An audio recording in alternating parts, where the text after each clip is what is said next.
Welcome to my channel. இன்றைக்கி ஆச்சி வீட்டு சமையலில் செய்ய போகிறது கோழி ரசம்.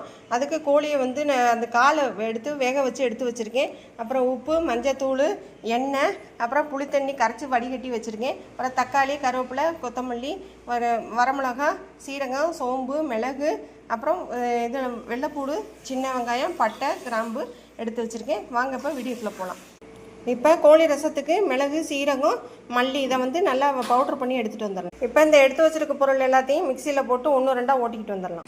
இப்போ கோழி ரசத்துக்கு நல்லெண்ணெய் காய வச்சுருக்கோம். இப்போ அதில் பட்டையை போட்டு வறுத்துக்கலாம். இப்போ கரைச்சி வச்சுருக்க புளித்தண்ணி, இந்த புளித்தண்ணி கொதிக்கிறதுக்குள்ளே இந்த உப்பையும் மஞ்சத்தூளையும் போட்டுக்கலாம். இப்போ கோழி ரசத்துக்கு நம்ம அடித்து வச்சுருக்க இந்த விழுதையும் இந்த பவுடரையும் இதில் போட்டு கொதிக்க வைக்கணும். வேக வச்சுருக்க எலும்பு தண்ணியும் ஊற்றிக்கலாம். இப்போ நம்மளுடைய கோழி ரசம் சூப்பராக ரெடி ஆயிடுச்சு. நான் ஆஃப் பண்ணிவிட்டு நான் டிஸ்பிளேல வச்சுட்டு காமிக்கிறேன். நம்மளுடைய கோழி ரசம் சூப்பராக ரெடி ஆயிடுச்சு. எல்லோரும் கண்டிப்பாக செஞ்சு பார்த்துட்டு என்னோட